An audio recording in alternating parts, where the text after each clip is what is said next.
So he's got his hands up, he should have his rear heel up, so he's got a bit of spring in it. The first drill we do for interception on the jab is, I hold the pads to the chest, and that means don't hit me. I flash up the jab pad. Now obviously I'm out of distance and Tommy's not allowed to move, but then I move into distance and he's got to jab at the right time. So I start out of distance, pads on the chest means don't hit me. The jab pad comes up, I move forwards, and he's got to intercept. Intercepting means he intercepts at maximum range and power for his jab. So he doesn't want to intercept too early, because when he gets me he's reaching and overcommitted. And he doesn't want to intercept too late because his jab's jammed up and he doesn't have much power. So we're kind of talking probably about 3/4 extension on the jab. So I walk into it and then he give me a little push with the jab to snap my head back. So you're looking for that optimal distance. Not too close, not too far, and it will be different for every person based on their arm length. So Tommy's got his hands up, he's got his rear heel up, he's got his head moving a little bit, pass to the chest, I move in, and he times that perfectly. And I should feel it. If it feels kind of really weak because he's jabbed too early, I'll know. And if it feels really jammed up, it's too late. So it's about timing of the interception. I move in, and he jabs. If you want to go traditional, you can go thumb up, you can go thumb down, experiment with different hand positions. So that's the first drill. Just me walking towards Tommy, holding up the pad, and he's going to jab. Next, we're going to look at a rhythmical attack. So I'm going to move towards Tommy with a regular rhythm, and Tommy's just going to get the timing and the beat down and just intercept me every single time with a jab. So I'm moving rhythmically on this one. Tommy's got his hands up, he's got his chin down. He can be in any stance, of course, based on his system. And as I start to walk in, he jabs. And I walk back out, I step in, he jabs. I walk back out, I step in, he jabs. I walk back out, step in, he jabs. So he's learning how to intercept on a rhythmical pattern. Also, I want to make sure that when he's punching, I feel his knuckles when he hits. So I should feel solid contact. This intercepting jab is a hard jab. It's not like a flick jab or a speed jab to distract or set something up. It's a jab that's supposed to stop the person moving forward and just halt their forward motion. Put them on their heels so that you can follow up. So I've got to feel that through the pads. So Tommy's got his hands up and we just do a rhythmical jab. Nice jab. Good. So keep your elbow down. Oh! I felt weird. Keep your elbow down. Good. So if he flaps his elbow too early when he jabs, someone who's very skilled is going to see that and start moving the head offline. So it should be your elbow stays down from this boxing guard, stays down, and at the end, what they call pouring the cup or pouring the jug, is you just turn your thumb down on the end of a jab. So the jab stays vertical for like 3/4, thumb up, and then at the very end it rotates to give you that extra twist and power. So he's got to put that in. Keep your elbow down. Good. And I'm coming in. Nice jab, elbow down. On a rhythmical beat. And I want him to get to the point, when I'm training this, where he gets 9 out of 10 perfect. So if he's getting 4s and 5s on a rhythmical beat, he's not ready to move forward to the next level, which is working off the beat and working random movement. Because he's got to be able to nail it if he knows it's coming 9 times out of 10. So let's do 10 and see how he gets on. Elbow down so he doesn't give it away. Pop. Ready? Nice.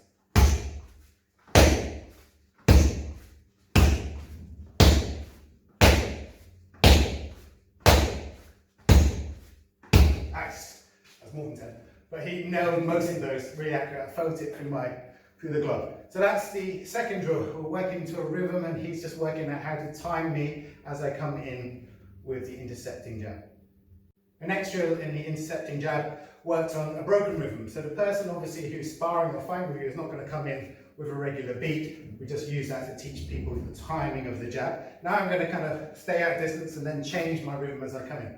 Sometimes I'm going to come in slow, sometimes I'm going to come in fast, sometimes I'm going to stutter as I come in like I'm faking. And he's got to recognize that and do the jab at the appropriate time to intercept correctly. So it looks like this.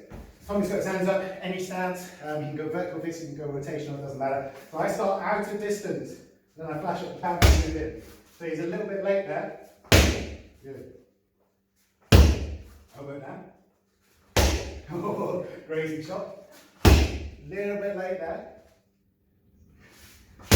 Okay, so we're varying the rhythm that I come in.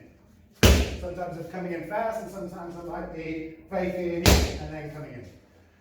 So it's harder, isn't it? Because you've got to read the person's motion, work out their timing, work when they're at the optimal distance and get your jab out. And sometimes it'll be a bit jammed up and your elbow will flare. Sometimes you'll nail it perfectly. But you want to drill this for a round or two until they're comfortable with the broken rhythm.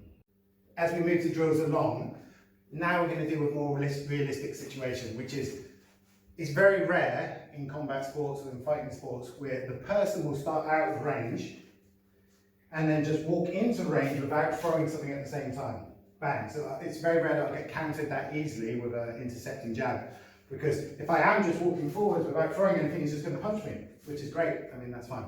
So usually the person's going to bridge the gap with a punch, and in boxing they're going to bridge the gap with probably the jab, maybe the hook, occasionally the cross. So we're going to look at the jab and the hook as the main returns that the person's going to throw. They can throw a cross back as they step in, but generally moving from this sort of distance and moving in with a cross is riskier because I'm squaring up my body as I cross. So likely they're going to come in with a jab or come in with a jab to a lead hook.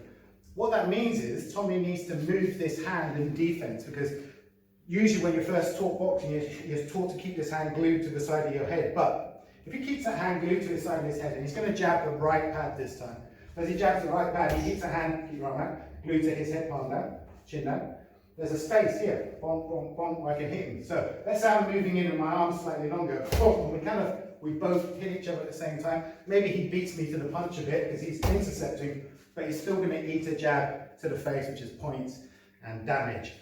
So what I encourage my students to do is to move this hand around their face based on what defense and what they're hitting, and also what I'm throwing back at him. So the first one we're going to do is, as he intercepts me, the right pad as I move in with his jab, I'm going to jab him back at the same time.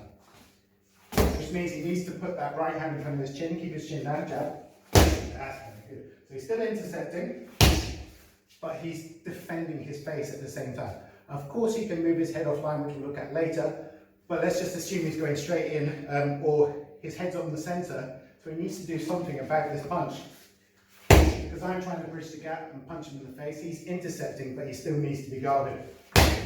Good. Chin down. So the temptation is, when you do this, covering the chin, is to look over your glove to see what's happening, and that's dangerous. So you still want to keep your chin down and just kind of keep the hand balled slightly and just catch it, shoulder to your chin, stay nice and tight. Oh, missed. So you've still got to be accurate and you've still got to hit this pad. We'll go rhythmical, so I'll go rhythm. And then later on we can do broken rhythm.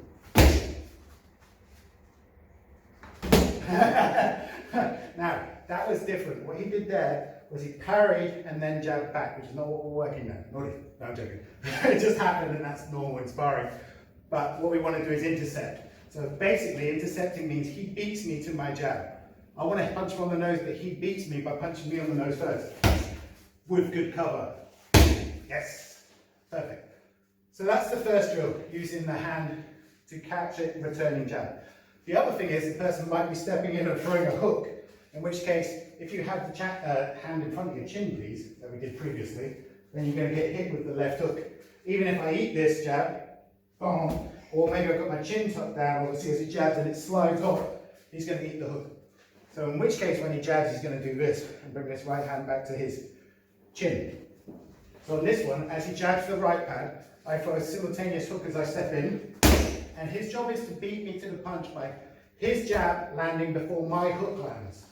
Because obviously, if his jab lands before my hook lands, punch me in the face, it's going to knock me away, my punch is going to have less power, I'm probably going to close my eyes and my accuracy drops slightly.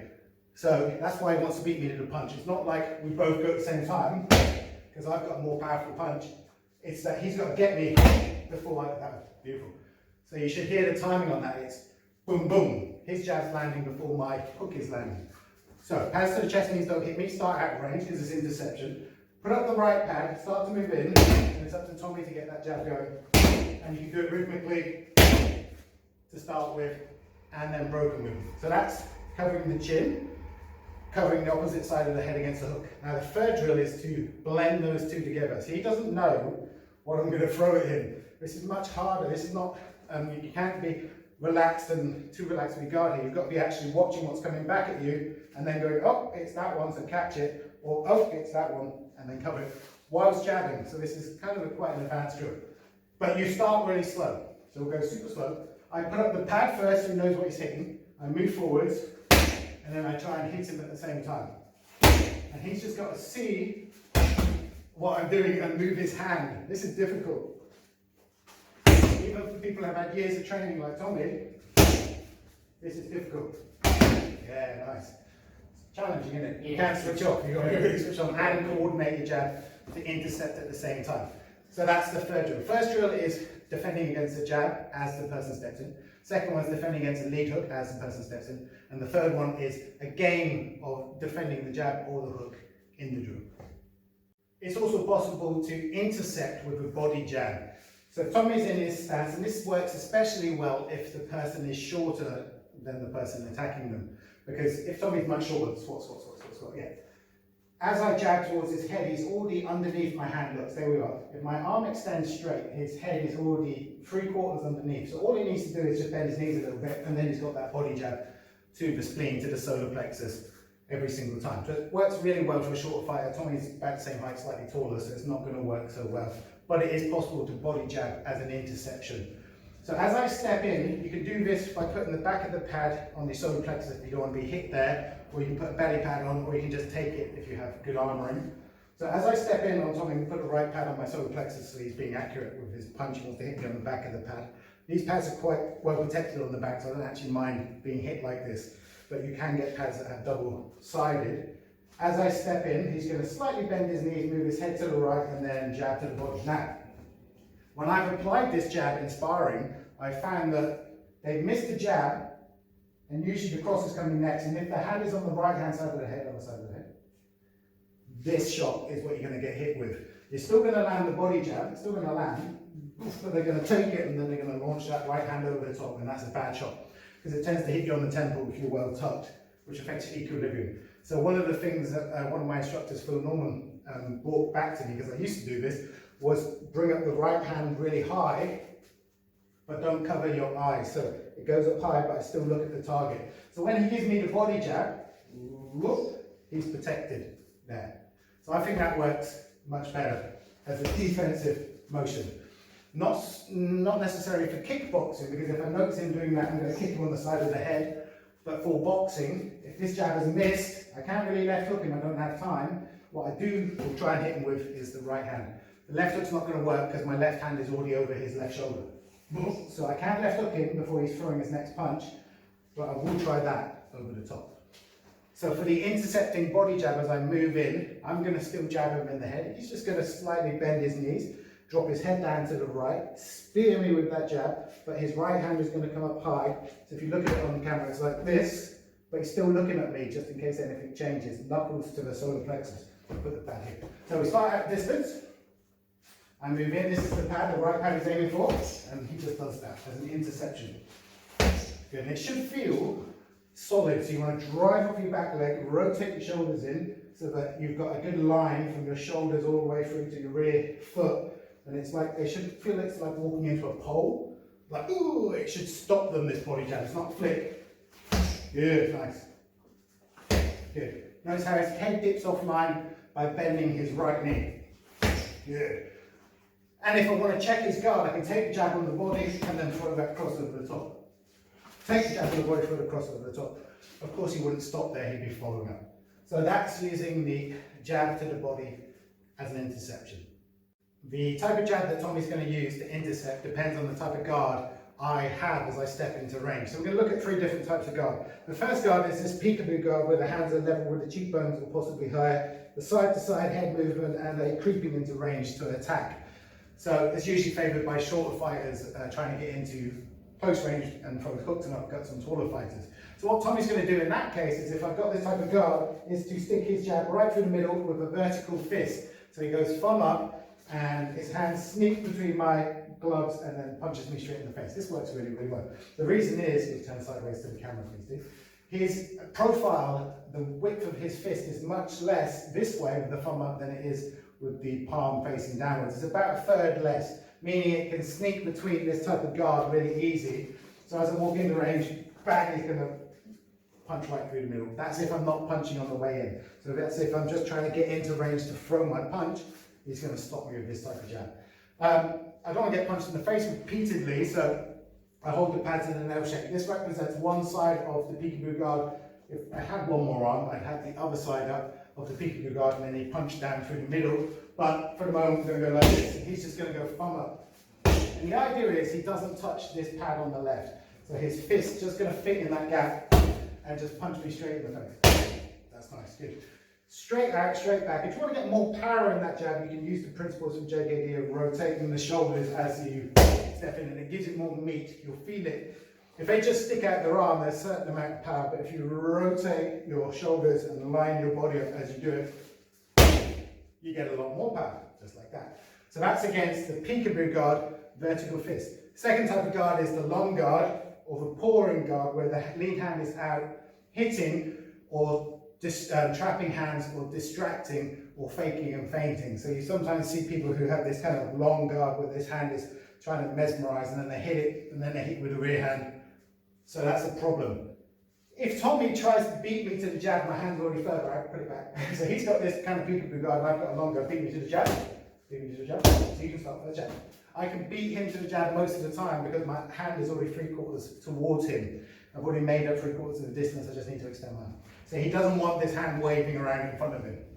So what he's going to do is called a stuff and strike. So his left hand's going to cover my left hand and then go straight to the pad, but without any retraction. That's good. It's like he's done it before. So what a lot of people do is when they put the hand over, they pull the hand back to then punch, but by that time I've moved my head offline or re-engaged the hand. So it's you stop them punching and then you go straight from where you are and punch them in the face. This is better if your hand is slightly higher than their hand when it's out like this. So I move into range with my lead hand out playing the game, and then he just intercepts it and then jabs. This could technically be called trapping.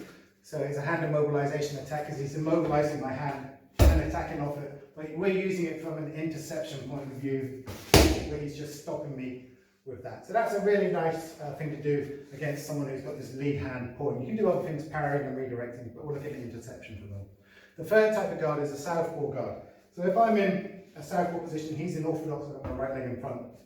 There's a thing he can do from Wing Chun and JKD called a sliding cut or sliding leverage, where he can redirect my punch offline while still maintaining his scent line. So I'll do it to Tommy first. If Tommy jabs me with his hand, I can slide my lead hand up and over his jab and punch him straight in the face.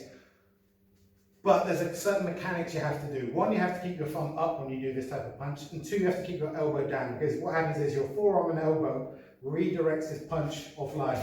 This takes training and practice.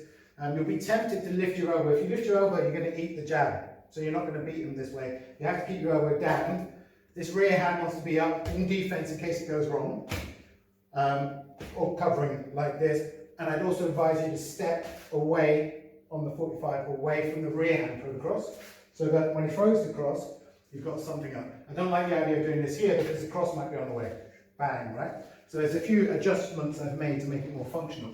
But this is such a fun punch to land in sparring because it's just like bang, you don't have to do much, you hit the person, they don't know what happened, and it's really, really kind of sneaky. That's called a sliding cut. So what Tommy's going to do is he's going to have his lead foot slightly outside. As I jab my right, he's going to use his left hand, keeping his thumb up, and he's going to meet my arm about halfway on the wrist and keep pushing with the hand so that my punch gets deflected offline and his punch lands on the pad. He does that with a step. You know you're doing this right when you don't need to do it with a step. Don't do it with a step. As long as his hand is over the top and higher than mine, he'll be able to redirect my punch offline. Once you've got that, you want to add the step as security and insurance and backup. Okay, so as I jab, I put this pad up, keep my head out of the way, and hit balance. And he's going to cut across the top, keep your elbow down. That's better. He's starting to flap your elbow. He's a flapper. So elbow stays down on this. If you really want to understand this and get this down, I suggest you study Wing Chun or JKD, traditional JKD, because they do a lot of this cutting technique a lot, especially in the trapping range. But what we're using it for is boxing. So he's going to cut across. Keep your elbow down. The secret is to make contact at wrist. Keep pressing forward with the elbow, land the punch, and now that my punch has already missed him, and there's follow-ups to do. So those are 3 ways of intercepting a different type of guard, because not everyone walks in the same way. Some people will creep in with a peekaboo guard, some people will kind of pour in, step in with this lead hand flying, and if you're dealing with southpaws, you've got lots of problems. Next we're going to introduce a concept called sectoring, which we're going to use as an interception here, but it could be a method of attack as well. How it's going to work is, I'm going to move in on Tommy and I'm going to give him a jab because I'm not going to step into this danger zone without trying to hit him or keep him busy as I step in. So as my lead foot steps in, what he's going to do is he's going to move his head to the right because that's the easiest slip he can do. 1, it avoids the jab, and 2, it takes his head away from my cross. And as he does that, he's just going to keep his lead hand where it is and just jab me to this pad. So as I step in, he slips and jabs. Cool. Don't jab up, just keep your hand where it is and stick it out. That's perfect. So what you do is, the jab's coming, you move your head to the right, your lead hand stays where it is, and then you just go bump and let them walk onto it.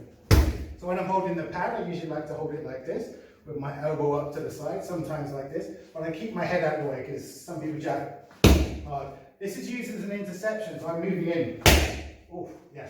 Did you see how much, if I moved in from further away and faster, the impact is increased, which is why interception is so powerful, because you're getting this car crash, head-on car crash effect of their body moving forward, your tool moving forward at the same time, and you get this collision. Okay, so that's sector 2, as we teach it. Sometimes though, when people move in, as we've discussed, they'll have this right hand up and they'll be covering on the way in. So when he does that, I've already covered that and then I'm thinking about throwing the cross. So when we're sparring, he's got to spot that and go with a jab to the body instead.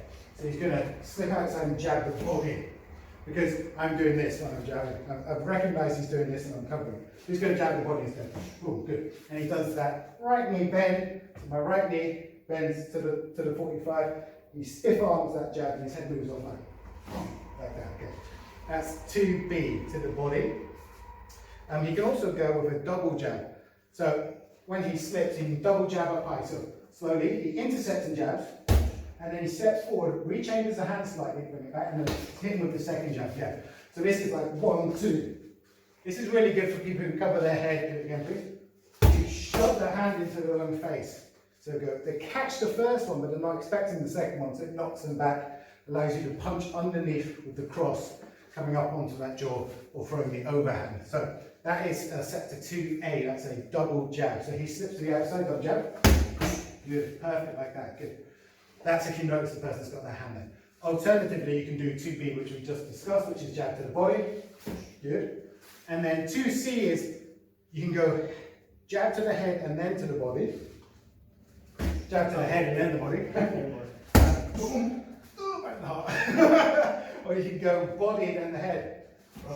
And you'll find one will work better for you. Generally for me, I find if you jab me, please, Tommy, and you've got your hand in front of your chin, this one works better because I'll try and hit in the chin, but I can't get it so then I go to the body. I will usually combine that with a switch if I'm thinking more creatively about my striking, if I'm doing the MMA. Because I don't want to be here for too long where he starts throwing a cross at me. Right, so I'll go 1 and then I'll be switching out. You can go either way. Try it out, see what works for you. We're going to go jab to the head, jab to the body first.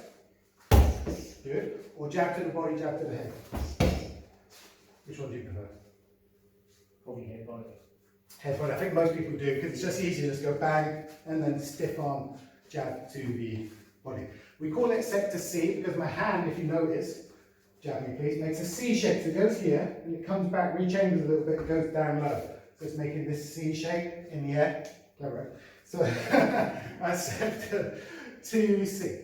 So we've got 4 sectors that are used for interception using just the jab to intercept. First one is called sector 2, where I move in and he just slips his head to the right and jabs. That's an interception with head movement.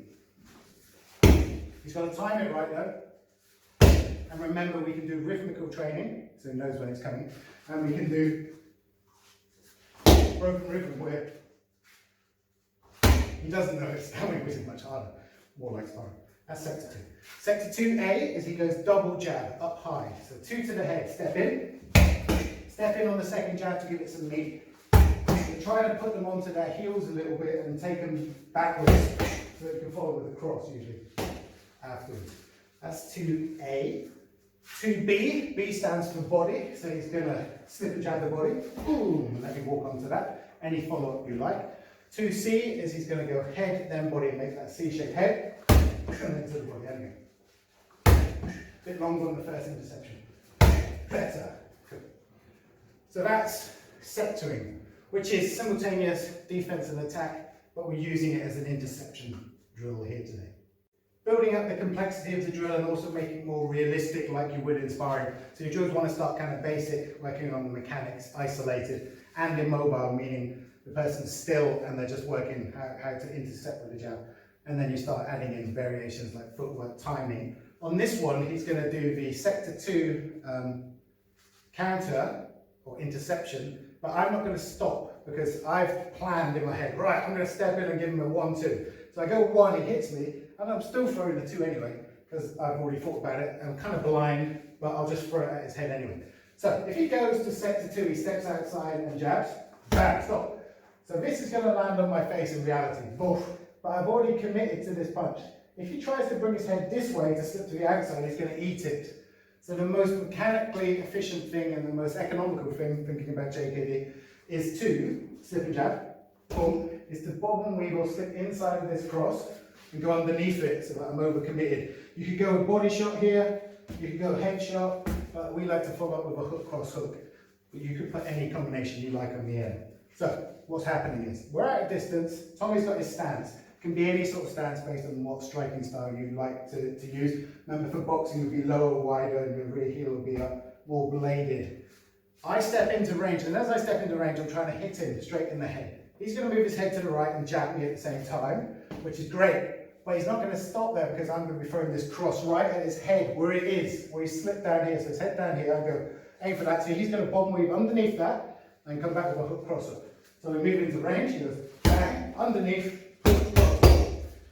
So this is more realistic, this is more how you apply in sparring, the more type of stuff you're going to get. Why would I come with a cross? Well, my lead hand is already over his shoulder. Jab me, please. So look, in order for me to throw my left hook, I'd have to retract it, by which time his cross is on the way. Boom, and I've been hit. So it doesn't make any sense for me to try and hit with the left hand. It's not something that I would do. My hand has already gone past. But look, my right hand is cocked, locked, and ready to rock. So I will throw that at him, even if he has just jabbed me in the head. So bang, under, cross. Good, and again. Bang, under. And I'm aiming for his head where it is after the slip.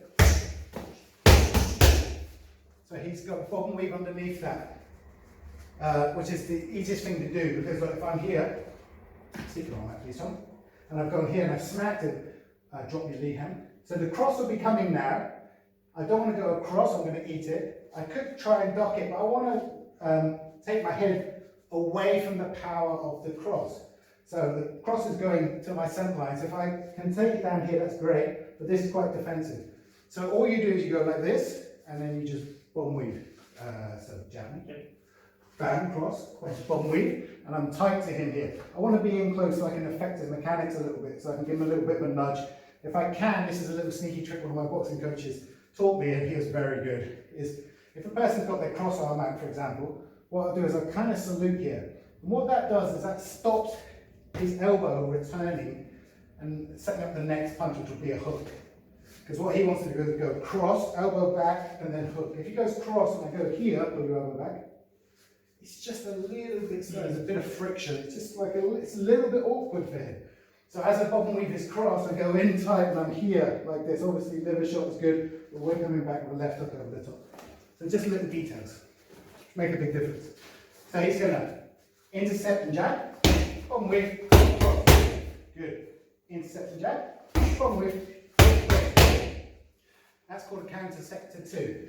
So he's doing sector 2, I'm trying to counter him, and then he's following up.